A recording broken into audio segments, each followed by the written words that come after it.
we start wondering what we should really say today, because we are a little bit, at least I feel a little bit intimidated, because there, in front of us, there are amazing entrepreneurs, impact entrepreneurs, who we are supposed to serve to. But I'm not very sure what these impact entrepreneurs think about us. I'm not very sure that you feel that we are aligned. And the capital, the funding, the support we provide is exactly what you need or what you are supposed to have. So, I'm here between two angels, two guardians, two champions in this ecosystem. And I think that I always, talking to each of you, I really learn. And you teach me how to do things. No, I'm not exaggerating, it's true. And, but I think that every time I'm thinking about what we do, and every time I dig a little bit deeper in our impact investing space, I always feel the feeling that I have when I stand in front of a roller coaster. And I don't know whether you like a roller coaster, but I feel terrified, but at the same time I feel like, when you think that it's intoxicating, you feel intoxicating because it's something that you want to try, you wanted to do that right, but you are not sure that it's very stable and that it can implode. So anytime I practice my impact investing, I feel to be in such a roller coaster. And every time I feel, should I really do it? It's really worth doing what we do.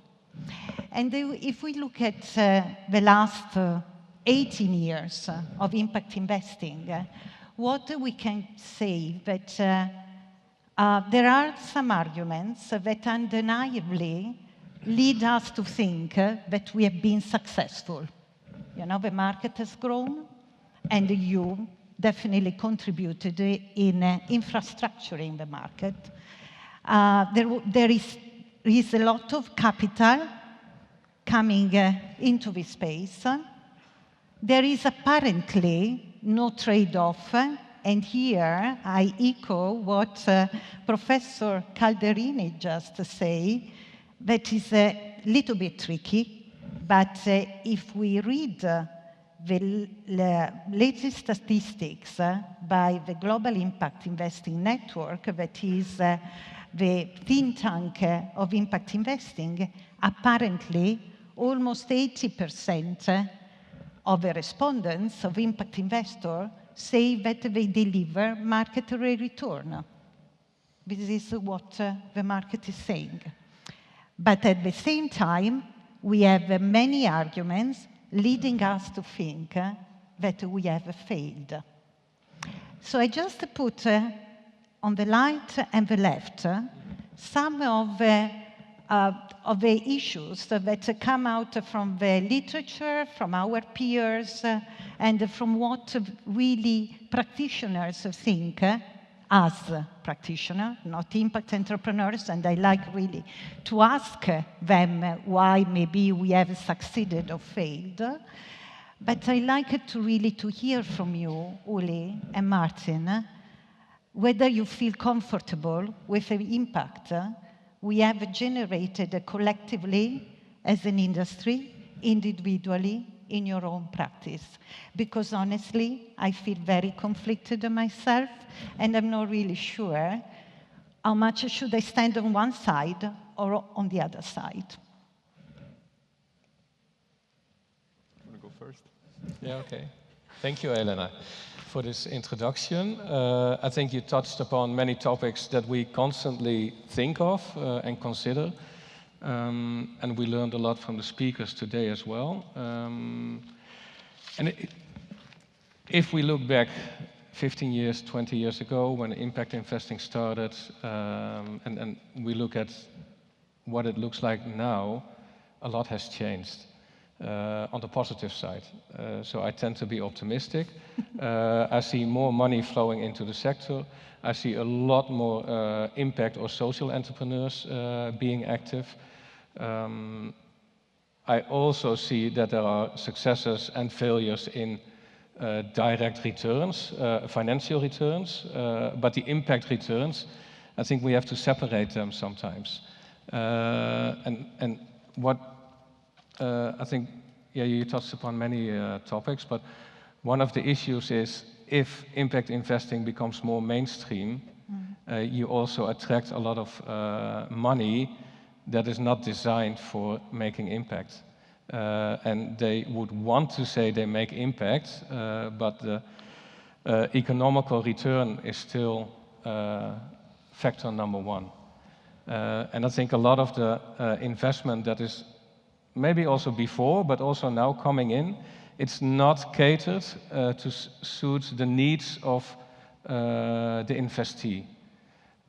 Because the investee also changes. If you talk about 15 years ago, we had social entrepreneurs that mostly came up with sustainable products or sustainable alternatives for coffee, for shampoo, for clothes, etc.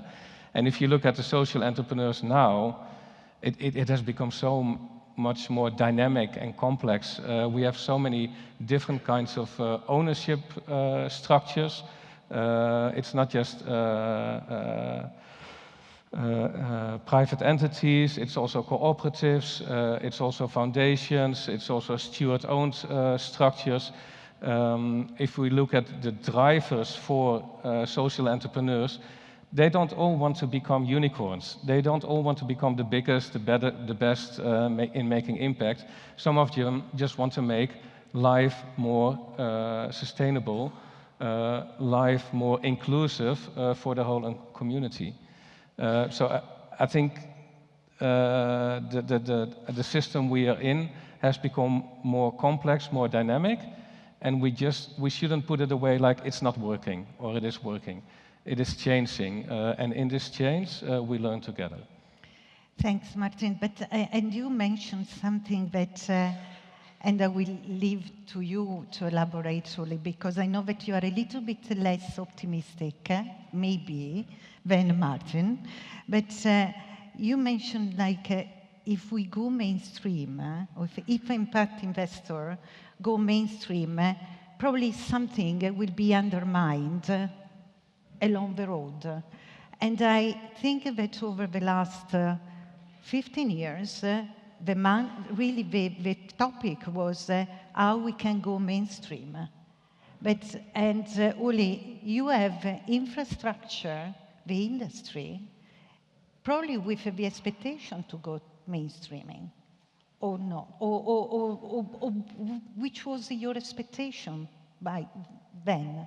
And what it has changed, because I share that there are risks in attracting any kind of capital. Wow. I think this discussion is going to be challenging. For the simple reason, because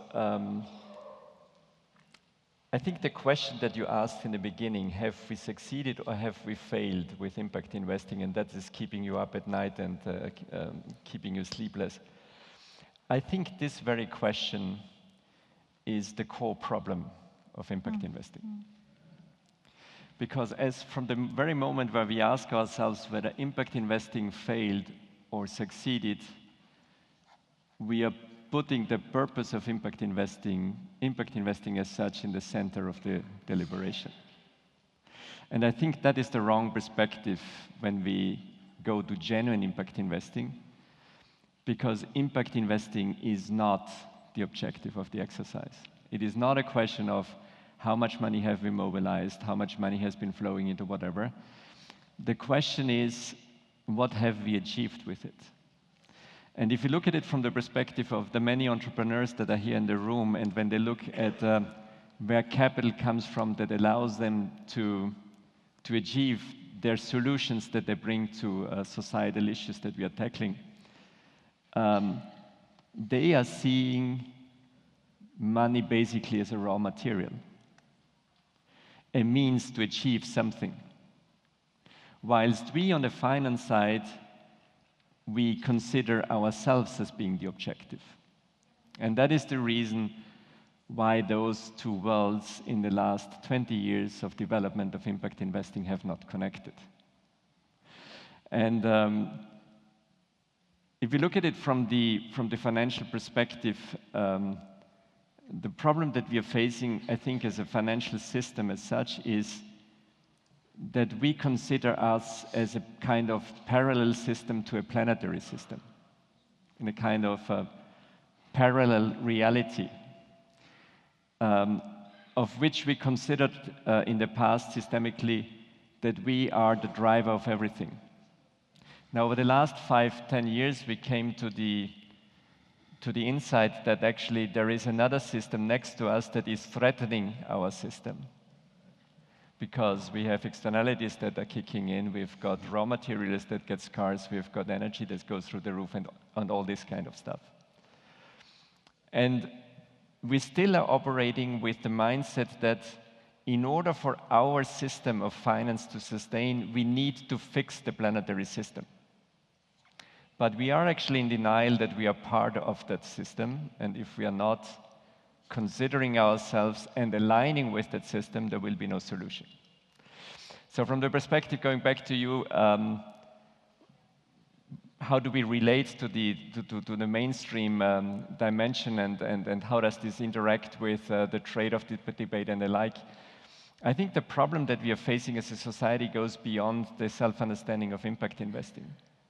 It is not a question of whether there is a trade-off between impact and financial return. The reality is that as a society, we are facing a trade-off. We know that if we are on a linear growth type of model for our society, we cannot align with the equilibrium-based model of the planetary system. And this trade-off is something that is huge.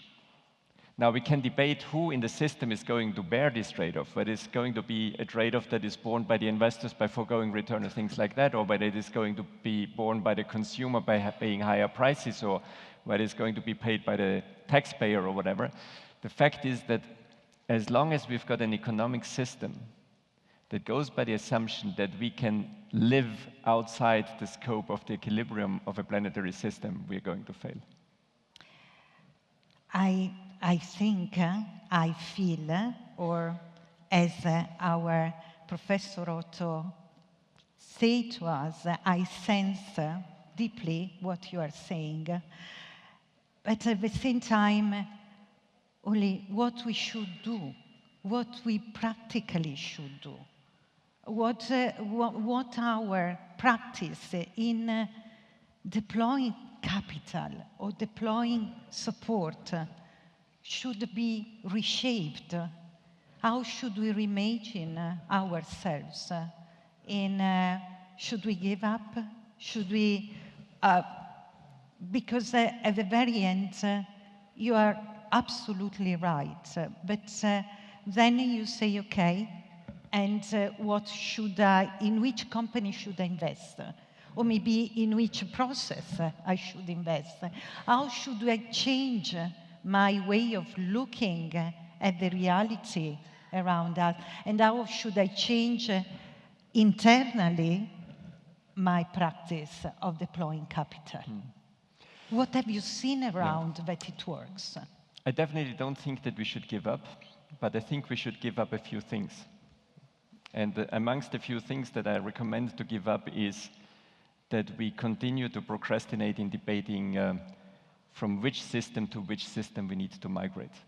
Because this may enhance our understanding of why we are failing, but we are merely failing at a higher level, or a level of higher awareness, and I don't think that this is going to make a big difference to our forthcoming as humankind. What I generally think that we are missing as a society and in the financial industry in particular is that we are asking, when we go about finding solutions to things that need to be solved, and we've seen brilliant ideas and examples of things that have been solved and have been presented on stage today, we need to ask ourselves more often the question of why those things that we need to change exist, what are the root causes, and we need to ask ourselves the question of why they are not solved. And then, if we are genuinely serious about impact in our investment approach, we need to look at what do we need to invest, and beyond financial investment, what do we need to invest to remove the barriers that allow us to achieve that impact that is actually necessary to be achieved. And that basically means that we need to go beyond the boundaries and the barriers of what we can do with our own means. I don't think that we will be in a situation through awareness building of converting mainstream markets into philanthropies. This is an illusion. But we need to actually call on our creativity, how we can combine the different intentions, the different mindsets, the different motivations of different actors in the spectrum of financial markets to deploy money, and how we can actually make them work together in order to create the raw material for entrepreneurs to achieve the impact that they want to achieve. And I think that DOEN is exactly doing what Uli is saying. I think that you are moving along this spectrum. You are catalyzing other organizations to do it. Do you feel aligned with what Uli is saying? Yes, I do feel aligned with what Uli said. And I think that one thing I did want to say is sometimes investors, financiers, they think they know it all. And what we see in practice, nobody knows it all, because society has become more complex, like what you say as well. Like if you're a financier, maybe you cannot be a philanthropic funder. If you're a financier, you're not an entrepreneur. So don't sit on the seat of the entrepreneur. If we actually want to make impact work, we have to work together. And everybody has its own role within changing the system. And if we look at it from a systemic perspective, wherever you can, try to make that difference. And the DOEN Foundation is in sort of a luxury position that we are able to experiment. We are able to be catalytic. But Uli is in a completely different situation. He's got different mandates than we have. And maybe we have different mandates than some of the foundations that are in the audience. They have a different kind of mandate. What we can do, talk about this, and what was mentioned before on stage, we have to start changing that slowly and maybe by step.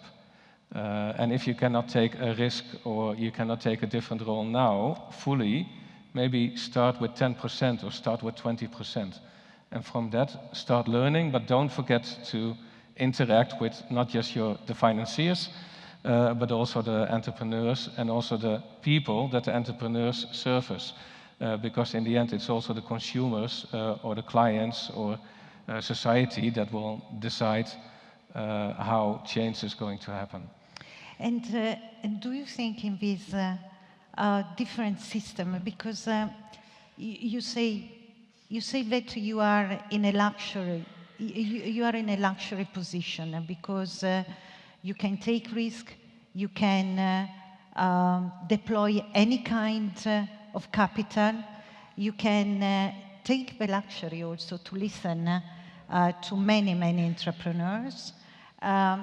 And sometimes I think that this luxury belongs to few organizations, too many few, like a family office, can have the luxury to really deploy capital long-term in any kind of capital. But if we think like institutional investors, the kind of investor who you have supported in these 12 years, do they have the luxury to think the kind of the way that Maarten is sharing with us? I don't think that it is a shortage of capital nor a shortage of players in the market. I think the real problem that we are facing in the financial system is that no matter whom you're talking to in the food chain of impact investing and the different risk-return impact profiles that you see, that everybody is only capable of deploying within its field and is also satisfied to deploy within that field. But that leads to the situation where we get plenty of investors out there in the market saying that I would love to do more, but I don't find the right opportunity because they're confined and locked up in a specific risk-return profile. And on the other side of the spectrum, you have the philanthropists saying, okay, there is not enough capital out there. But the reality is that in this entire process, we have no intermediary in the markets that actually has the knowledge and the skill and the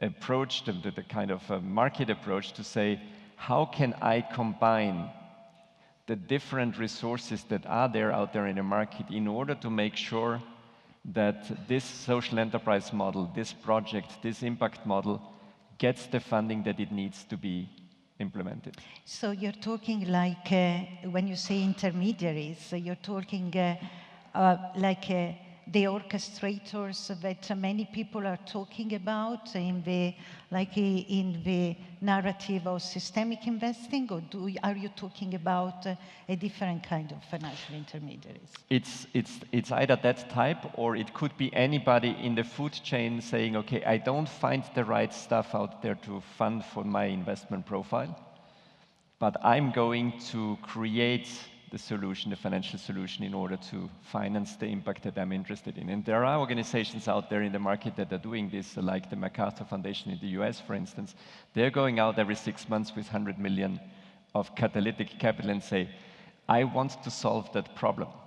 Bring me a solution, and you can use my money to engineer the solution of funding that is necessary to make this happen. I think that's the type of approach that we are badly missing in the market. So that is a sort of, can we say also like a catalytic capital, blended capital? Because I don't know whether everyone here really is familiar with this idea of a blended capital, because you're right, there are many foundations, many asset owners here in this place, and I think that the idea to unlock additional capital using your own resources is something that's extraordinary, that really can generate a great capital. But maybe you should articulate for someone who is not familiar. Yeah, I don't think that we can call it catalytic capital or blended capital. It's basically money that has different return expectations. But I don't think that it is so much the question of how much money as return is required by each of those capital classes. It is more the knowledge of trying to combine that. I give it in a very simple example. If you're an entrepreneur out there and you need a certain amount of money in order to make your business model happen, and if you think of money as being your raw material, you will go out there and say, where can I get my raw material for free? And if you find philanthropists or donors or whatever that give you the money for free, you will take it. But then you will maybe realize that there is more money needed than what you can get for free in order to make your business model happen. And then you will actually go for investors that are ready to compromise on that return if the impact is very, very appealing to them, and so on and so on and so on. And at a certain point in time, you will be talking to mainstream investors that want to have market return in order to satisfy their stakeholder community and give you money for that. But the combination of those different sources of money in order to make an impact agenda of a social enterprise happen, that is something which is as a service in the current market circumstances not offered, and I think this is one of the biggest barriers that we have to impact. Do you agree, Maarten? Yes, but I did want to say, if we talk about it like this, we talk about it from the existing system and existing expectations on return, and that is expectations on financial return. And what I see happening in well, the impact investing markets, maybe it is still small, but what I see happening is also funds looking at different ways of returns. So it does not only have to be financial returns, it can also be impact returns, whether that's from a climate perspective, or maybe from a health perspective, or saving on social cost. Recently, we see renewed attention for impact bonds, where financiers finance activities of social entrepreneurs. If they achieve their impact, outcome payers, they will pay for the impact that has been achieved. And that's a different way of looking at how to change society. And those impact payers, they can be municipalities or big insurance companies, health insurances, that in the end save costs, but to save these costs, they need to pre-finance that impact. And because I see that we, unfortunately, we don't have much time, but if you would be able to make a question to the impact entrepreneurs here in the room, which kind of a question you will make to them? Biggest question, what kind of financier do you need? And then talk to us about that. And I cannot guarantee that we can be that financier. So tonight, I cannot guarantee that. Tonight you will have 450 people queuing up. No, but it's not about asking for money, but it's like, what is the kind of financier that you need? And think about that. And sometimes you need Uli, sometimes you need you, sometimes you need me, sometimes you just need the audience. No, that is very true. Anytime we deploy capital, whatever kind of capital, we tell and we remind our investee to make a due diligence on us, because it's not a one way. It's really, we should be and feel as investors, feel really accountable to the true people who deliver impact, who are really the impact entrepreneurs, and is very less us. So that is what, and I think that if you are wrong in picking up the right investor, then you can feel very, very miserable as impact entrepreneurs. So that, well, that is what I hope the impact entrepreneurs will be able to make. And Uli, if you have to make, you already say, but if you have to make like a call of action for the asset owners here, or for the investor who are here today, what would be your message? I think the call that I would make to all the asset owners and investors in the room is that if you're really serious about impact, and that's only a question that you can answer yourself, but if you're really serious about impact, pick your impact and try to put your intelligence in finding a financing solution to the impact that you want to achieve, rather than starting by the risk-return filter that you would apply otherwise. Thank you. Thank you very much. Thank you.